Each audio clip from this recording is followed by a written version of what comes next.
আপনারা আজকে যে বিষয় নিয়ে আপনাদের সামনে উপস্থিত হয়েছি, একজন ইউটিউবার, মিডিয়া সন্ত্রাস তহিদ আফ্রিদি। আপনারা জানেন যে এই মামলার সে একজন এজাহারভুক্ত আসামি। আমরা রাষ্ট্রপক্ষে ছিলাম, রাষ্ট্রপক্ষে তার 7 দিনের রিমান্ড প্রেয়ার করেছি। 7 দিনের মধ্যে বিজ্ঞ আদালত 5 দিন রিমান্ড মঞ্জুর করেছে। এই মিডিয়া সন্ত্রাসের বিরুদ্ধে আপনার সবচেয়ে যে এলিগেশনটা তারা মিডিয়ার মাধ্যমে, সে তার ইউটিউব এবং তার পেজের মাধ্যমে এখানে যে ছাত্র জনতার বিরুদ্ধে ছাত্রলীগ, যুবলীগ, আওয়ামী লীগ সহ মিডিয়া সহ সকলকে সে ইন্সপিরেশন করে এই হত্যায় সে সরাসরি যুক্ত ছিল। এবং এই ইউটিউবার তহিদ আফ্রিদি শুধু এটা দিয়ে সে ক্ষান্ত হয় নাই, এই যে ছাত্ররা এখানে আন্দোলনের সাথে যুক্ত ছিল সেই ছাত্রদেরকে, এটা তদন্তে বেরিয়ে আসবে, আপনাদেরকে আমি জানাচ্ছি। এই তহিদ আফ্রিদি সেই ছাত্রদেরকে আপনার মানে তাদের শরীরের কাপড় চোপড় সরাইয়ে সে ভিডিও করে রেখে দিত, জিম্মি করে রেখে দিত এই তহিদ আফ্রিদি। তো তাকে দীর্ঘদিন পুলিশ খুঁজতেছিল, গতকালকে তাকে পেয়েছে, বরিশালে পাইছে। সিআইডি তাকে বিজ্ঞ আদালত আজকে প্রেজেন্ট করেছে। আমাদের যে আবেদন, বিজ্ঞ আদালত আমাদের আবেদনের প্রেক্ষিতে, আসামি পক্ষের শুনানির প্রেক্ষিতে, উভয় পক্ষের শুনানিতে 5 দিনের রিমান্ড মঞ্জুর করেছে। আপনাদেরকে ধন্যবাদ। আমরা একটা মিনিট একটু জানতে চাই, তার সাথে একটু যুক্ত করতে চাই যে আসামি পক্ষের আইনজীবীরা এই যে কন্টেন্ট ক্রিয়েটর, ইউটিউবার আপনার হচ্ছে কি আফ্রিদিকে কিডনি রোগী বলে সম্বোধন করেছেন কিনা, পাথর আছে, কি বলেছে আসলে আদালতে তারা যেটা বলেছে, সে কিডনি তার রোগ সমস্যা আছে, সে কিছু কাগজপত্র দিয়েছে। আপনারা জানেন যে এইসব কাগজপত্র বানানো যায়। আসামি যখনই ধরা পড়ে বিভিন্ন কাগজপত্র তৈরি আছে, সে দেখতে চলাফেরা তার কোনো কমতি নেই। এখন সে আদালতে আছে, তারা কিছু কাগজপত্র বানিয়ে নিয়ে আসছে, এগুলো ফেক হতে পারে। কি রোগের কথা বলছে একটু বলেন। কিডনি রোগের কথা বলেছে। আচ্ছা, কিডনি রোগের কথা বলেছে। বিজ্ঞ আদালতে কিডনি রোগের কথা বলছে, তার স্ত্রীর প্রেগনেন্সির কথা বলেছে, তার স্ত্রী 6 মান্থ প্রেগনেন্ট সেটা বলছে, তার প্রসাবে ব্লাড যায়, সেই কথাগুলো সে বলেছে। কিন্তু এগুলো আসলে যাচাই বাছাইয়ের বিষয়, ডাক্তারের বিষয়। আমাদের এই প্রশ্ন আপনারা নিচ্ছেন কেন? এই প্রশ্ন তো আপনারা উল্টা নিচ্ছেন। আমরা যেটা বলেছি, আমি যেটা বলেছি যে তহিদ আফ্রিদি একজন মিডিয়া সন্ত্রাস।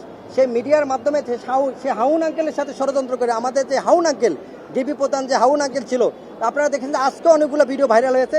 সে হাউন আঙ্কেলের সাথে মিলেমিশে মূলত এই দেশে যেভাবে আওয়ামী সন্ত্রাস, যুবলীগ সন্ত্রাস, ছাত্রলীগ সন্ত্রাসীদেরকে যেভাবে ইনফ্লুয়েন্স করা যায়, তাদের সাথে যেভাবে অ্যাড করে দেশের সন্ত্রাসী কায়েম করা যায়, ছাত্র জনতাকে হত্যা করা যায়, সেই তথ্য সন্ত্রাসের সাথে সরাসরি জড়িত ছিল। এবং যাত্রাবাড়ির ঘটনার সাথে সে সরাসরি ইন্ধন সহ ষড়যন্ত্রে জড়িত ছিল, ডিবি হারুন সহ। আদেশ বিজ্ঞ আদালত আমাদের আবেদনের প্রেক্ষিতে, আমাদের শুনানি, উভয় পক্ষের শুনানিতে বিজ্ঞ আদালত 5 দিনের রিমান্ড মঞ্জুর করেছে। আচ্ছা, সুমন ভাই বলেন। জি, ধন্যবাদ। আজকে আমরা রাষ্ট্রপক্ষে আমরা শুনানি করেছি যে মামলাটা, সেটা হচ্ছে এই কোটা বিরোধী আন্দোলনে আসাদুল হক বাবু নামে 24 বছর বয়সী একজন জুলাই যোদ্ধা, তিনি 36শে জুলাই যাত্রাবাড়ি থানার সম্মুখে তাকে গুলি করে হত্যা করা হয়েছে। তাকে গুলিবিদ্ধ অবস্থায় ঢাকা মেডিকেল কলেজ হসপিটালে নেওয়া হলে কর্তব্যরত চিকিৎসক তাকে মৃত ঘোষণা করেন। এই মামলায় আজকে এজাহার নামীয় 11 নম্বর আসামিকে এই আদালতে জনাব ফারজানা বাসারের আদালতে উপস্থাপন করা হয়।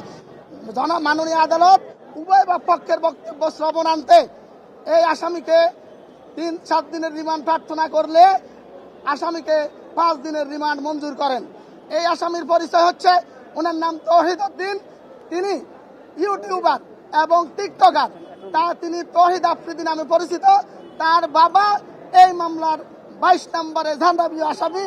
1 নম্বর আসামি শেখ হাসিনা, 2 নম্বর ওবায়দুল কাদের, 3 নম্বরে চৌধুরী আব্দুল্লাহ আল মামুন সহ মোট 1000 নামীয় 25 জন আসামি আছেন। এছাড়াও আরো 150-200 আসামি এই মামলায় সন্দেহভাজন এর তালিকায় আছেন।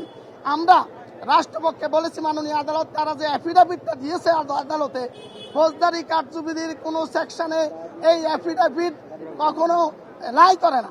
মাননীয় আদালতকে আমরা বলেছি, এই আসামিকে রিমান্ডে নিলে পরে মামলার গুরুত্বপূর্ণ তথ্য উদ্ঘাটিত হবে এবং অন্যান্য আসামিদের সম্পর্কে তথ্য পাওয়া যাবে, তাদেরকে অ্যারেস্ট করা যাবে। মামলায় কারা অর্থ যোগানদাতা, কারা অস্ত্র যোগানদাতা এবং কাদের নির্দেশে সে এই হারুনের সাথে ডিবি হারুনের সাথে ঐক্যবদ্ধভাবে এই বৈষম্য বিরোধী আন্দোলনকারী নেতৃবৃন্দকে আটক করা, তাদেরকে রাষ্ট্রদ্রোহী মামলায় দেওয়া এবং তাদেরকে গলা কেটে হত্যার হুমকি দিয়েছে। এই সমস্ত বিষয় আমরা আলোচনা করার পর মাননীয় আদালত সন্তুষ্ট হয়ে 5 দিনের রিমান্ড মঞ্জুর করেন। ধন্যবাদ। ক্লিয়ার করে আপনাদেরকে আপনাদের জানানো দরকার, এই যে এফিডেভিটের কথাটা আসছে গত তারিখে আপনারা দেখছেন যে ওর বাবাকে যখন কোর্টে উঠাইছে তখন কিন্তু বাদী উপস্থিত ছিল। আপনারা যারা সাংবাদিক আছেন তারা দেখেছেন যে আমি বাদীকে ওই দিন নিয়ে আসছিলাম, কিন্তু আজকে আমি বাদীকে আনতে পারিনি কারণ বাদী অসুস্থ। সামনের তারিখ আমি বাদীকে এনে একটা দরখাস্ত দিব বিজ্ঞ আদালতে। এরা একটা সিন্ডিকেট, এই সিন্ডিকেটের সাথে আমাদের 2 জন আইনজীবীও জড়িত আছে। আমাকে যেটা জানানো হয়েছে, বাদী যেটা জানাইছে, 2 জন আইনজীবীও জড়িত। 2 জন আইনজীবী সহ এই তহিদ আফ্রিদিদের যে বাসায় যে একটা ভিডিও ফুটেজও আছে, ওদের বাসায় নিয়ে এই বাদীকে জিম্মি করে কিছু কাগজপত্র স্বাক্ষর নিয়েছে এবং একটা ভিডিও করেছে। তাকে কিছু টাকা ধরে দিয়ে একটা ভিডিও করেছে। ভিডিও করে এই ভিডিও দিয়ে তাকে এখন ব্ল্যাকমেইল করছেন যে তোমাকে এই করছে যেগুলো ইউটিউবে ছেড়ে দিন, টিভি নিউজে আসবে, তোমার বিরুদ্ধে মামলা হবে। এরা তো অসহায় মানুষ, মূর্খ মানুষ, এরা তো কিছু বোঝে না। এইরকম ঘটনা ঘটাইয়া ওই টাকাগুলো হাতে ধরে ভিডিও করে আবার টাকাগুলো রেখে দিয়েছে।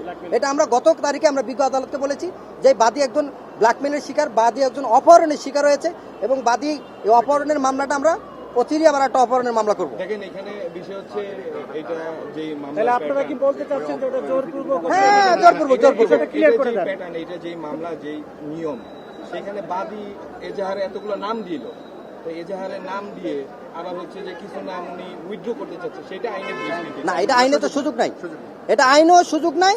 আর ওনার যে এফিডেভিটের যে প্রশ্নটা আসছে সেটা হলো জোরপূর্বক তাকে অপহরণ করে নিয়ে কাগজে স্বাক্ষর করেছে। কি কাগজে স্বাক্ষর করেছে উনি জানেও না, কিন্তু ওনারা বিজ্ঞ আদালতে একটা এফিডেভিট দাখিল করবেন। আমাদের কাছে মনে হলো যে এটাই মনে হয়তো ওই যে স্বাক্ষর নিয়েছে সেই কাগজটা।